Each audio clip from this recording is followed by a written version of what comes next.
রবীন্দ্রনাথ ঠাকুরের মধ্যবর্তিনী গল্পটি মানুষের মনের গহীন ঈর্ষা, অধিকার বোধ এবং সম্পর্কের জটিল সমীকরণের এক অনন্য দলিল। এই গল্পে আমরা দেখি কিভাবে একজন নারী নিজেই নিজের সংসারে অন্য এক নারীকে টেনে এনে শেষে নিজের অস্তিত্বের সংকটে ভোগেন। গল্পের নায়ক নিবারণ এবং তার স্ত্রী হরসুন্দরী। নিবারণ অত্যন্ত স্নেহশীল স্বামী আর হরসুন্দরী ঘরোয়া শান্ত প্রকৃতির নারী। তাদের দীর্ঘদিনের বিবাহিত জীবনে কোনো সন্তান ছিল না। এই নিঃসন্তান হওয়ার গ্লানি হরসুন্দরীকে সব সময় তাড়িয়ে বেড়াত। তিনি মনে করতেন স্বামীর জীবনে তিনি সম্পূর্ণ সুখ দিতে পারছেন না।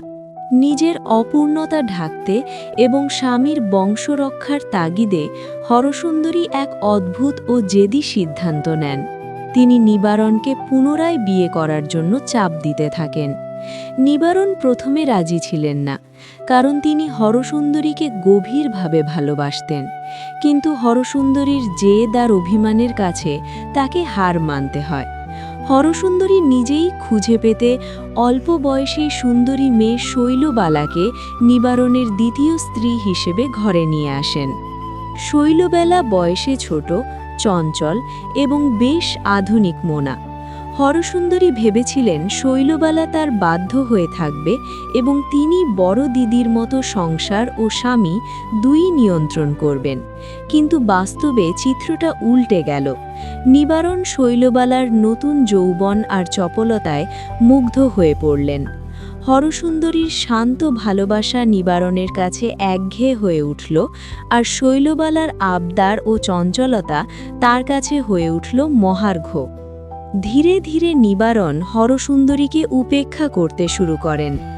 যে হরসুন্দরী একদিন এই সংসারের মধ্যমণি ছিলেন, তিনি আজ নিজের বাড়িতেই অনাহুত হয়ে পড়লেন। শৈলবালা তার রূপ এবং যৌবনের অহংকারে নিবারণকে যেন আষ্টপৃষ্টে বেঁধে ফেললেন। হরসুন্দরী যখন দেখলেন তার স্বামী তাকে ছেড়ে ছোট বউয়ের কাছে বেশি সময় কাটাচ্ছেন, তখন তার মনে তীব্র ঈর্ষার আগুন জ্বলে উঠল। তিনি যেই অধিকার স্বেচ্ছায় ত্যাগ করেছিলেন, সেই অধিকার ফিরে পাওয়ার জন্য তিনি ব্যাকুল হয়ে উঠলেন। কিন্তু ততক্ষণে অনেক দেরি হয়ে গেছে। তিনি হয়ে গেলেন স্বামী ও তার নতুন প্রেমের মাঝে এক মধ্যবর্তিনী বা বাধা। গল্পের শেষে দেখা যায় শৈলবালার আকস্মিক মৃত্যু হয়। হরসুন্দরী ভেবেছিলেন এবার হয়তো তিনি তার স্বামীকে ফিরে পাবেন, কিন্তু মৃত্যু শৈলবালাকে নিবারণের মনের মণিকোঠায় চিরস্থায়ী করে দিয়ে গেল। নিবারণ শৈলবালার স্মৃতিতে এতটাই মগ্ন হয়ে পড়লেন যে রক্ত মাংসের জীবন্ত হরসুন্দরী তার কাছে আরও বেশি অস্পষ্ট হয়ে গেলেন।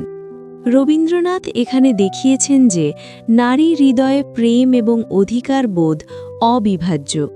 হরসুন্দরী মহত্ব দেখাতে গিয়ে নিজের স্বামীকে অন্যকে দান করেছিলেন, কিন্তু মানুষের মন কোনো দান গ্রহণ বা বর্জন করার যন্ত্র নয়। শেষ পর্যন্ত হরসুন্দরী নিজের তৈরি ফাঁদেই নিজে বন্দী হলেন। তিনি স্বামীর জীবনে না পারলেন পূর্ণ স্থান পেতে, না পারলেন দূরে সরে যেতে।